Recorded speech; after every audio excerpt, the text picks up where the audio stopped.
Nodes. We're going to go through the nodes one by one, and you will learn what each node does.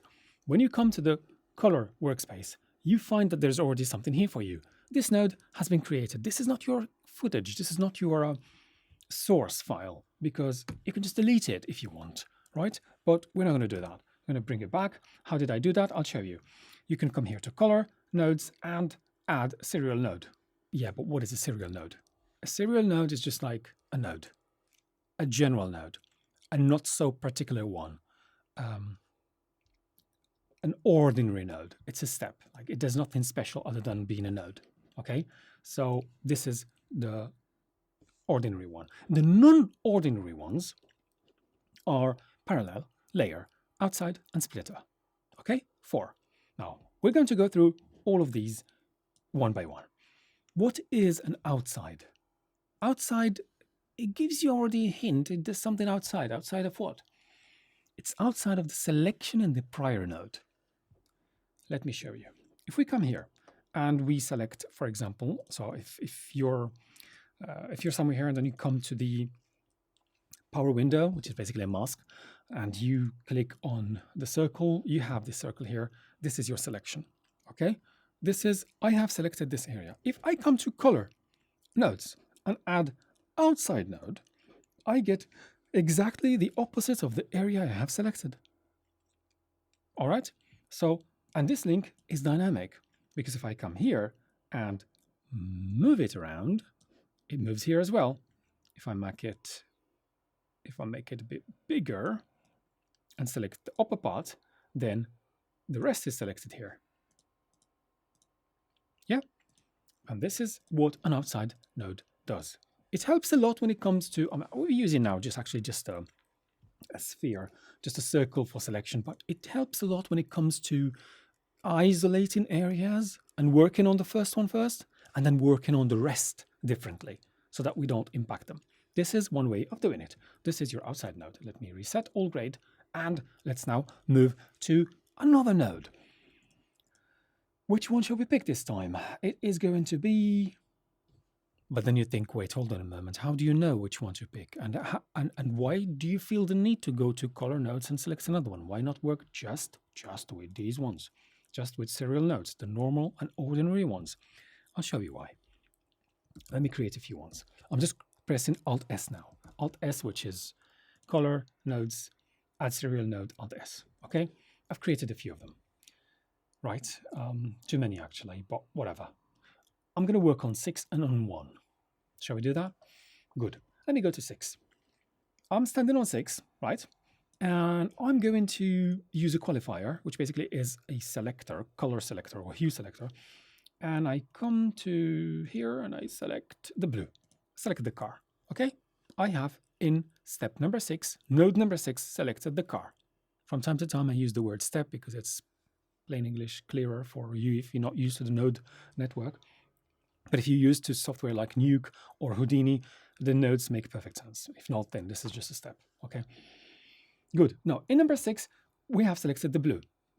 What did I say? I'm repeating it for the 3rd time. We have selected the blue. All right, let's go back to number 1. Let's say for number 1, for any... By the way, if you want to see what you're doing in a particular... if you want to see what you see in here, you just click on this fellow in here, right? So, and you come over here, and then you're limited to what you see inside the node. All right, in number 1, let's say that I fancy shifting the hue, which basically means change all the colors around.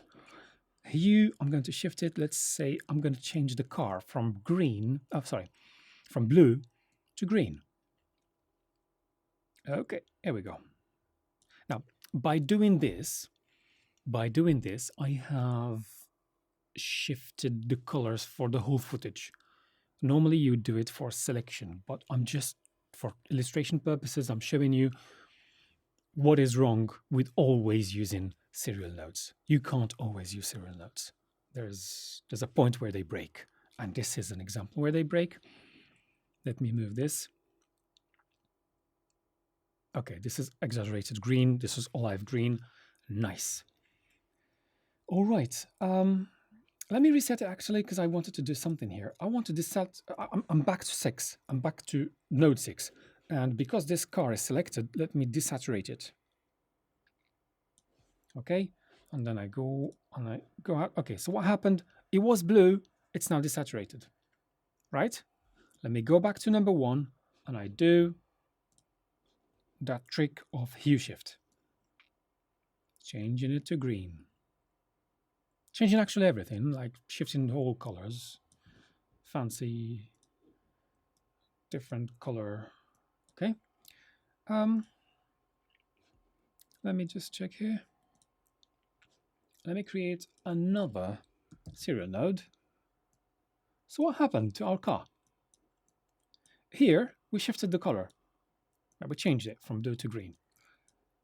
We have a few other empty things. We could just drop them or whatever. But in number 6, do you remember we have selected the blue?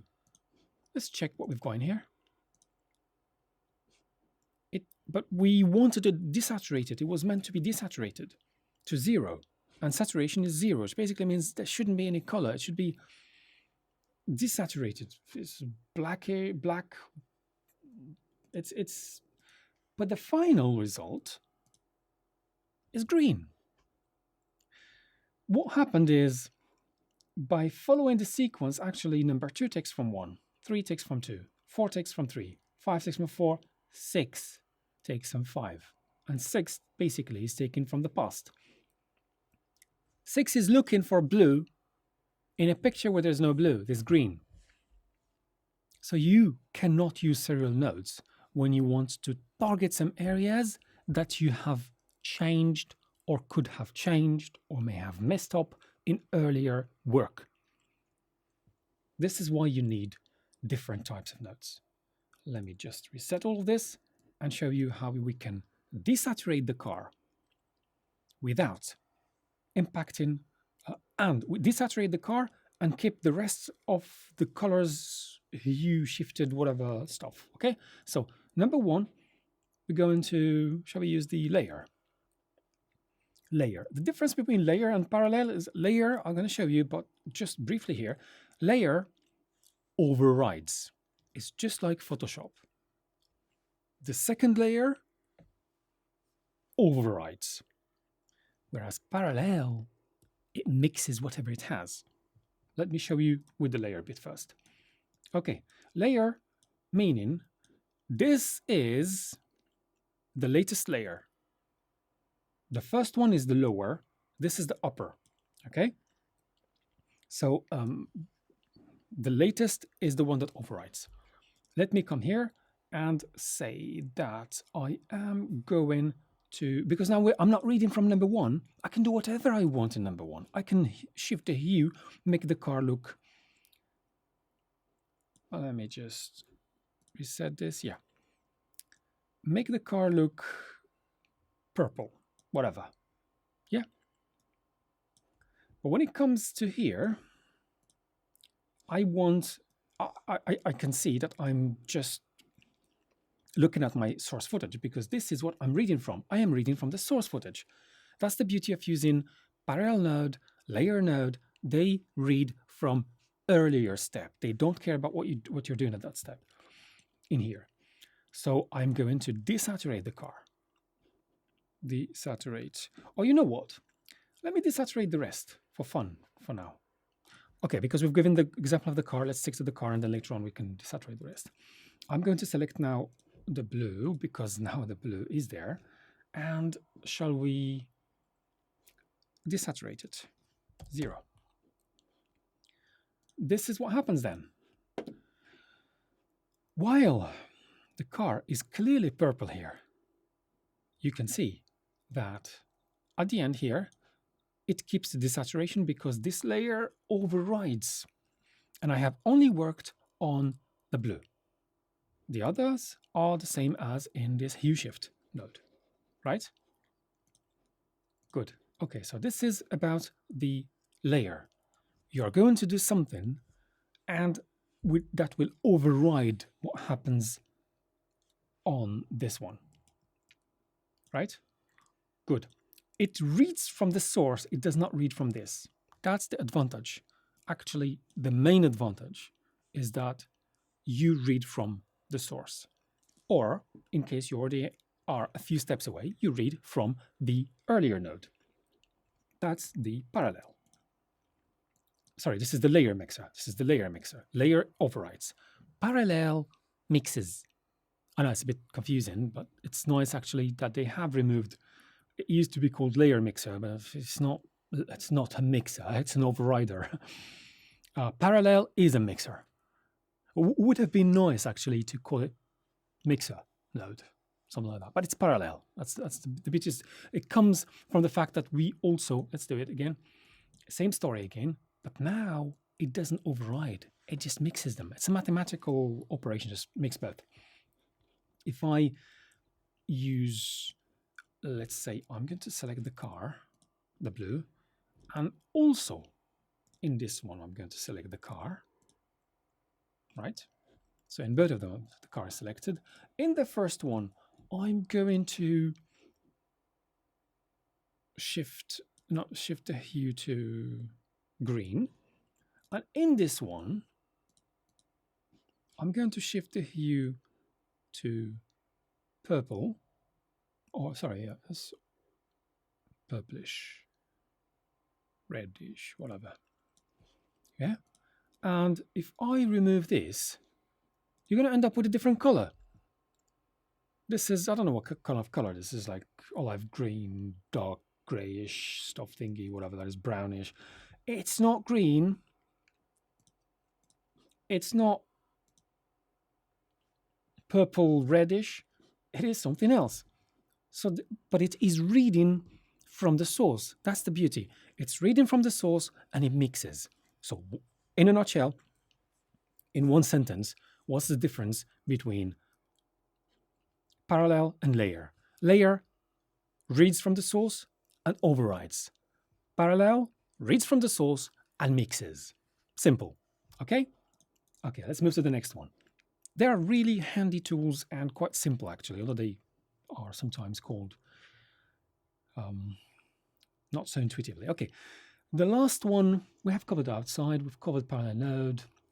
Serial is the normal one. And the last one is the add splitter combiner. This is something I'm going to recommend in one of the steps, one of the compulsory steps that we need to do for color correction. It's a beautiful one. It's one where you actually split. Split what? You're going to split the color channels. Red alone, blue alone, green alone. Click on that, and that's what happens. Red, green, blue. Red, green, blue. Right? So what you can do is, how do you know actually that you're working on the red and you're working on the blue? This is your red, because this upper one is the red. And then if you say, for example, the offset, I'm going to move. What am I moving? Can you check here on the parade? Can you see here? If I move this, I'm just moving the red. Yeah, you can also actually quite see it in the footage, but you're going to notice that actually when we start working in the color correction phase, that everything's going to be based on the scopes, and it's because it's a mathematical operation, and you'll be able to achieve quite a lovely, realistic, correct color just by using the scopes. But this is, and now let's move to the green. This is when you move the green. We're not going to do that. I mean, you're not going to move the offset like this. I'm just showing you what can happen, how you can do that. So in normal circumstances, you would go something like bring this up a little, go back here, and then bring the gain a bit, probably bring the midtones as well, and then bring down this.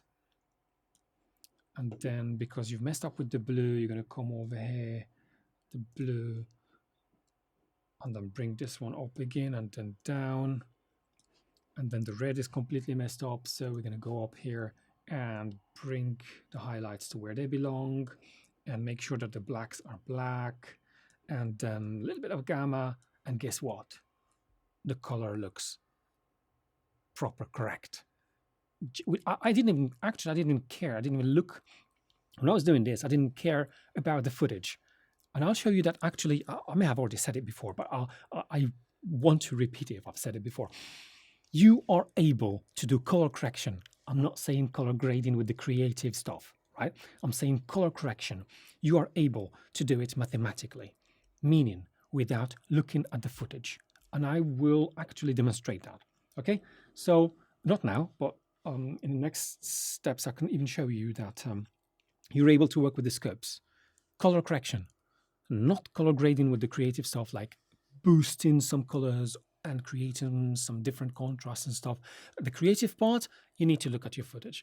But when it comes to the color correction, you can ignore the footage completely. It's a mathematical operation. I know you don't like that, but it's it gives you confidence that actually you can work with scopes and you get a color correct just mathematically.